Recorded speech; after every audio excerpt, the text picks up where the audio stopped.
साथियों, श्रमिक आवाज के यूट्यूब चैनल पर आपका एक बार फिर से स्वागत है। और जैसा कि आप सबको पता है कि 8 मार्च 2025 को all India insurance employees association का छठा महिला अधिवेशन नॉर्थ सेंट्रल जोन ने कराने का एक निर्णय लिया और उनको ये अवसर दिया गया।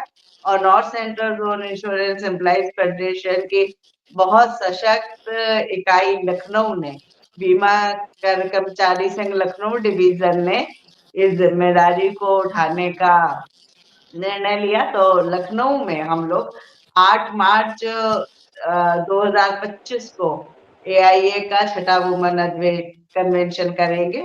और इस कन्वेंशन में जो हमारे मुख्य मुद्दे हैं, हम उन पर क्या करना चाहते हैं या क्या परिस्थितियां हैं, उनमें आज साउथ सेंट्रल जोन के तरफ से हमारे साथ में विशाखापट्टनम डिवीजन की अध्यक्ष साथ ही कामेश्वरी जी मौजूद हैं। हम उनसे थोड़ी बातचीत करेंगे जिससे कि हम इस अधिवेशन के बारे में अपने साथियों को कुछ जानकारियां दे सके।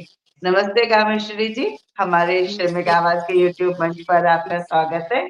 और हम आपसे ये जानना चाहेंगे कि हाल में जो बीमा क्षेत्र को लेकर, खासतौर से जीवन बीमा क्षेत्र को लेकर एलआईसी के बारे में जो तमाम चेंजेस सरकार लाने की कोशिश कर रही है, बीमा कानून में परिवर्तन लाने की कोशिश कर रही है, जिसका हम सब लोग जानते हैं कि एलआईसी के ऊपर काफी नेगेटिव असर पड़ने वाला है। तो इन परिस्थितियों की पृष्ठभूमि में जो ये महिला अधिवेशन होने जा रहा है, इसे आप कैसे देखती हैं और इसके बारे में अपनी महिला साथियों को आप क्या संदेश देना चाहती हैं? नमस्ते कॉमरेड्स। अभी महिला अधिवेशन जो होने वाला है वो एक लैंडमार्क होने वाला है, क्योंकि अभी एलआईसी में जो इंश्योरेंस, पूरा इंश्योरेंस सेक्टर में जो बदलाव ला रहे हैं, वो जो गवर्नमेंट ला रहा है वो जन के हित में तो नहीं है और पब्लिक सेक्टर के हित में भी नहीं है। जो एलआईसी को हम इतने सालों से 1951 से लेके all India insurance employees association ने फाइट करके 1956 में एलआईसी जब बना है, तब से आज तक एलआईसी को एक अच्छा ऑर्गेनाइजेशन, एक मजबूत ऑर्गेनाइजेशन के तौर पे खड़ा किया है। सिर्फ वो योगदान सिर्फ all India insurance employees association का है। और इतना मजबूत जब एलआईसी बना पाए हैं, तो उसको हम, उसकी रक्षा करना भी हम जानते हैं। और उसमें अभी जो गवर्नमेंट ला रहा है चेंजेस, जो बदलाव लाने जा रहा है, लास्ट टाइम जब आईपीओ लेकर आए थे 3.5%, सेबी और गवर्नमेंट आईआरडीए, ये सब जो रेगुलेटरी बॉडीज है, नियंत्रण जो करना चाहते हैं, वो सब बॉडीज 25% तक आईपीओ लाना चाहते थे। बट हमारा सिर्फ जो हमारा स्ट्रगल रहा है, हमारा फाइट रहा है, उसी के कारण वो 3.5 तक हम लिमिट कर पाए हैं। सो इतना स्ट्रगल करके एलआईसी को अभी भी पब्लिक सेक्टर में जो खड़ा करके रखा है, और पब्लिक सेक्टर में खड़ा रहना इतना आवश्यक है अभी देश में, क्योंकि जहाँ देखो, जो 2000 में जब आईआरडीए आया है और प्राइवेट कंपनीज का एंट्री हुआ है इंश्योरेंस में, लाइफ इंश्योरेंस में, जनरल इंश्योरेंस में, जब प्राइवेट कंपनीज आए हैं, वो अभी तो 23-24 प्राइवेट कंपनीज है, लेकिन वो भी आज भी पूरा क्लेम्स पे नहीं कर रहे हैं। बहुत पेनल्टीज हैं, टैक्सेस जो गवर्नमेंट को भरना है वो नहीं भर रहे हैं। सो ये सब प्रॉब्लम्स हैं उनके साथ में। फिर भी अभी जो है एलआईसी को किसी तरह उसको उसका विनाश करने के की दिशा में गवर्नमेंट आगे बढ़ रहा है। तो इसीलिए अभी क्या ले आए हैं, आईआरडीए के प्रपोजल्स जो लेकर आए हैं, उसमें जो है, जो प्रपोजल्स हैं, वो सभी जो 74 पेज का सर्कुलर आया है आईआरडीए का, जी जी वो जी। अभी सब किसी भी हालत में वो एलआईसी के हित में नहीं है। और जन के हित में भी नहीं है। एलआईसी के हित में नहीं है, वो नियंत्रण कर रहा है एलआईसी का और प्रोत्साहन दे रहा है प्राइवेट कंपनीज को, क्योंकि जो है वो लाइसेंसिंग अभी जो मल्टीपल कंपोजिट लाइसेंसेस बोल के जो लाइसेंसिंग बदल रहा है, पैटर्न बदल रहा जी है। जी और जो हाँ, जो और एलआईसी का जो एजेंट्स जो 14 लाख एजेंट्स है, हमारा मजबूत एजेंसी फोर्स जो है उसको भी किसी तरह डिस्टर्ब डिस्ट्रॉय कर रहे करने के दिशा में गवर्नमेंट जा रहा है अभी। और एजेंट्स जो है एलआईसी में अभी 97% अपन हमारा बिजनेस एलआईसी का एजेंट के द्वारा ही आता है, टाइड एजेंट्स के द्वारा आता है। whereas प्राइवेट कंपनीज में ज्यादा बैंक एश्योरेंस ऑनलाइन बिजनेस उनका ज्यादा होता है। सो जो एजेंसी फोर्स हमारा है इतना मजबूत है और इतने सालों से एलआईसी के साथ है, अभी उनमें भी उनके कमीशन स्ट्रक्चर में भी बदलाव कर रहे हैं। और इसीलिए एजेंसी फोर्स भी फाइट कर रहा है, स्ट्रगल कर रहा है, धरना चल रहा है, सब चल रहा है उनका भी। तो ये सब हम अभी जो आईआरडीए के प्रपोजल्स हैं, जो कंपोजिट लाइसेंस है, और एक इम्पोर्टेंट बदलाव जो है, दो जो पॉलिसी चेंज जो हम बोलते हैं, तो वो नीति में जो बदलाव ला रहा है गवर्नमेंट, वो है नॉन पावर पॉलिसीज पर ज्यादा स्ट्रेस कर रहा है। एंड विथ प्रॉफिट प्लान्स जो है वो विड्रॉ करने के की दिशा में काम कर रहा है। सो नॉन प्रॉफिट पॉलिसीज यानी बोलने से वो जो उसमें जो प्रॉफिट बचेगा वो शेयर होल्डर्स को जाएगा, ना कि जो पॉलिसी होल्डर है पॉलिसी उनको नहीं होल्डर को। जाएगा। जो विथ प्रॉफिट पॉलिसीज है उनमें जो प्रॉफिट सरप्लस में बचता है वो जाएगा पॉलिसी होल्डर्स को और गवर्नमेंट को। जो नॉन पार पॉलिसीज है उनमें जो बचता है, जो सरप्लस बचता है, वो वो जाएगा शेयर शेयर होल्डर्स को। सो शेयर होल्डर्स, इसीलिए अभी नॉन पावर पॉलिसीज पे ज्यादा स्ट्रेस किया जा रहा है। और ज्यादा नॉन पावर पॉलिसीज करने के लिए एजेंट्स को भी स्ट्रेस कर रहे हैं, और जो नए नए प्रोडक्ट्स जो आ रहे हैं वो भी नॉन पार पॉलिसीज आ रहे हैं, ताकि वो शेयर होल्डर्स का फायदा करे। और जो जनता है, जो पॉलिसी होल्डर्स है, उनका तो बोनस इसीलिए कम भी हो रहा है। कम होता है। तो इसी कम हो रहा है, तो इसीलिए हम लोग अभी एईए ने कैंपेन दिया है एफडीआई के अगेंस्ट। अभी रिसेंट बजट में एफडीआई 100% करने के लिए प्रपोजल दिया है। जो एफडीआई फॉरेन डायरेक्ट इन्वेस्टमेंट जो है, विदेशों से जो पूंजी आएगी बोला है गवर्नमेंट ने, कब से बोल रहे हैं, जब भी बीजेपी गवर्नमेंट पावर में आते हैं वो लोग एफडीआई बढ़ाते चले गए। जो पब्लिक सेक्टर प्राइवेट सेक्टर को ओपन किया तब भी बीजेपी था, एनडीए था।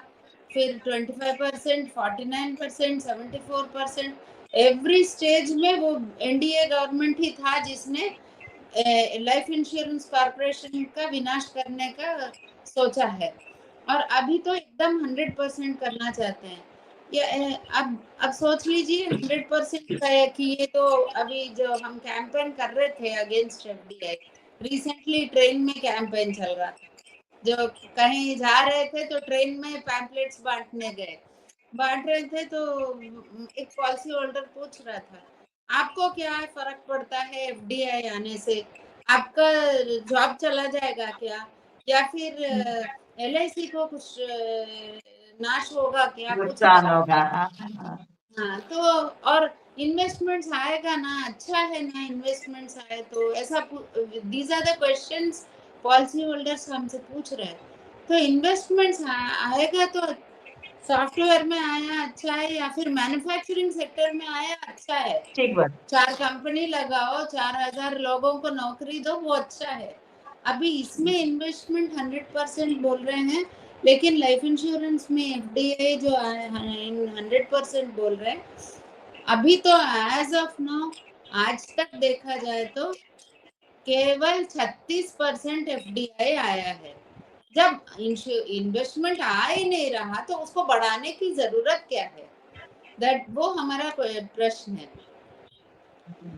जब तो इन्वेस्टमेंट मैं कोई आपसे ये मैं ये जानना चाहती हूँ कि जो ये सारे चेंजेस हैं आ रहे हैं जो, तो इस बैकग्राउंड में जब हम अपना एक वुमेन कन्वेंशन करने जा रहे हैं, तो उस वुमेन कन्वेंशन का में हम इन सब चीजों को कैसे लेकर जाएंगे, और ये चेंजेस जो हमारी वुमेन एम्प्लॉइज हैं, है ना, अगर इंश्योरेंस इंडस्ट्री में कुछ होता है या एलआईसी में कुछ चीजें होती हैं, जनरल इंश्योरेंस पब्लिक सेक्टर में होती है, तो वो वुमेन एम्प्लॉइज को कैसे इम्पैक्ट करेंगी और हमें उन्हें कैसे कन्फर्ट करना है।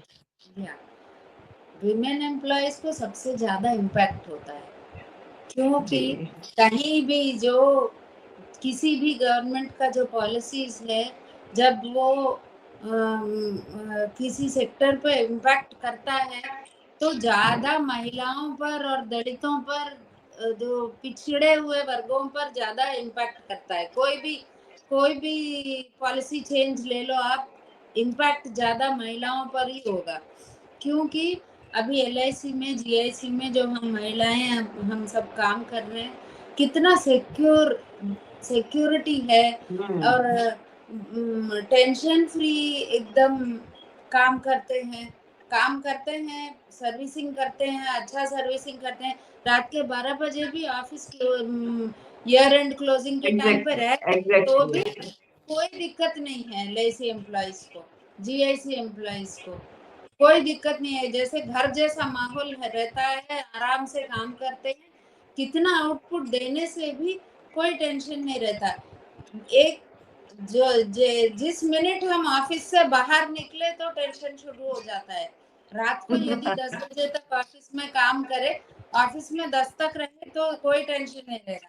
जिस मिनट में हम बाहर रोड पर गए घर जाने के लिए, तब टेंशन शुरू हो जाता है, क्योंकि बाहर का माहौल ऐसा है। तो एलआईसी में जो है और जनरल इंश्योरेंस में जो है, जो एआईए रहने के कारण इतना सेफ एटमॉस्फेयर बना है, और वो अभी भी मेंटेन हो रहा है, क्योंकि महिलाएं भी सभी डिविजन्स में, पूरे देश भर में महिलाएं भी इस बात से सचेत है कि हमारा प्रोटेक्शन हमारा यूनियन करता है। सो यूनियन रहने के जितना दिन यूनियन के साथ हम हैं, हमारा प्रोटेक्शन बना रहेगा। और जो एलआईसी में अभी चेंजेस है, एलआईसी को प्राइवेटाइज करने का, उसमें और आईपीओ बढ़ाने का, फॉलो अप पब्लिक इश्यू जाने का, ये सब सोच रहा है। तो उसके तहत जब प्राइवेटाइज हो यदि, वो तो होने नहीं देंगे, हम आंदोलन जरूर करेंगे, जितना दिन हम कर सकते हैं उतना दिन आंदोलन तो करेंगे ही। लेकिन फिर भी प्राइवेटाइजेशन का जो इम्पैक्ट जिसके है। कारण जो हमारा, हाँ, डेंजर्स है, वो डेंजर्स प्राइवेटाइजेशन होने से, प्राइवेट कंपनीज में कहीं भी रिजर्वेशन इम्प्लीमेंट नहीं होता है। जो पिछड़े हुए वर्गों को जो जस्टिस होना है वो नहीं होता है। तो प्राइवेट प्राइवेट कंपनीज में भी रिजर्वेशन चाहिए, ये ऐसा डिमांड है। जो वर्किंग क्लास यूनियंस जो है, सारे यूनियन, सीआईटीयू जैसे यूनियंस जो है, प्राइवेट कंपनीज में भी रिजर्वेशन जो है इम्प्लीमेंट होना चाहिए, ऐसा डिमांड है। तो अभी जो है, जो प्राइवेट कंपनीज में ही हम डिमांड कर रहे हैं, तो एलआईसी में जो सिक्योरिटी बना रहेगा वो बना रहेगा, एक बात। और दूसरी बात ये है, हम अभी रिक्रूटमेंट के लिए भी फाइट कर रहे हैं। रिक्रूटमेंट जी आने से महिलाओं को भी और यंगर जनरेशन आएगा, एलआईसी मजबूत होगा, सर्विसिंग इम्प्रूव होगा। तो इसके तहत महिला अधिवेशन में जो अभी हम जा रहे हैं, लखनऊ में जो महिला अधिवेशन बनेगा, उसमें भी हम ऐसी मुद्दों पर, रिक्रूटमेंट के इश्यू में, एलआईसी को और स्ट्रेंथन करने के इश्यू में हम लोग चर्चा करेंगे। और जो all India insurance employees association के जो कॉल्स आते हैं एलआईसी को मजबूत करने के लिए, साथ में हमारे हक में फाइट करने के लिए, हमारे हक के लिए फाइट करने के लिए, आंदोलन करने के लिए जो कॉल्स आते हैं, बिकॉज अभी गवर्नमेंट लेबर लॉ सब बदल चुकी है।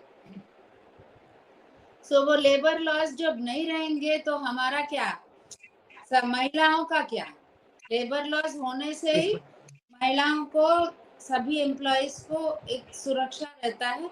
तो वो लेबर लॉज जब बदल कर लेबर कोड्स बन जाएंगे तो उसमें भी हमारा कलेक्टिव बार्गेनिंग राइट्स जो है, जो यूनियन का रिकग्निशन आने से आएगा, सो कलेक्टिव बार्गेनिंग राइट्स बना रहेगा और जो सर्विस कंडीशंस, वर्किंग कंडीशंस सब सिक्योर बने रहेंगे।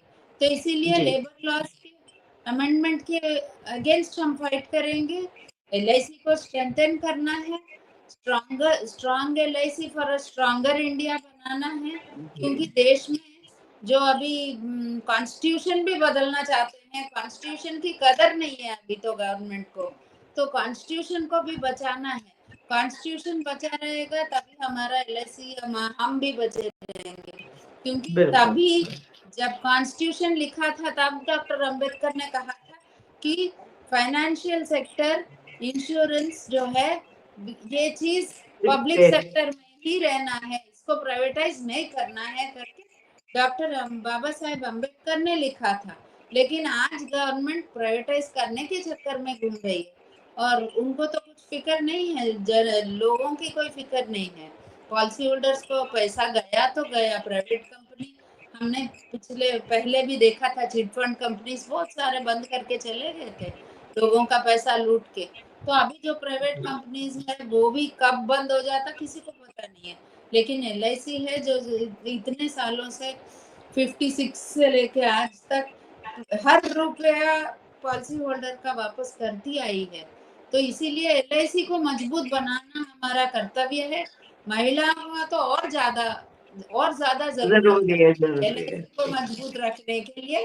और हमारे यूनियन को मजबूत करने के लिए भी हम आंदोलन करेंगे और जितना हो सके उतना कंट्रीब्यूशन हम हमारा पूरा स्ट्रेंथ दे के यूनियन के लिए फाइट करेंगे, हमारे हक के लिए फाइट करेंगे, एलआईसी को मजबूत बनाएंगे। तो इस महिला अधिवेशन में हम लोग एलआईसी की रक्षा करने के लिए, एलआईसी को मजबूत करने के लिए और बहुत जल्दी एलआईसी के अंदर नई भर्तियां कराने के लिए, इस देश के संविधान को बचाने के लिए और श्रमिक अधिकारों को बचाने के लिए, श्रम कानूनों की रक्षा के लिए इस अधिवेशन में, महिला अधिवेशन में हम लोग महिलाओं को प्रेरित करेंगे कि इन सारे संघर्षों के लिए हमारी महिला साथी अपनी पूरी ताकत के साथ आगे आए। कामेश्वरी जी, आपका बहुत बहुत धन्यवाद, आपने हमारे लिए वक्त दिया, हमारे चैनल से बात करी। Thank you. नमस्कार। थैंक नमस्ते। यू।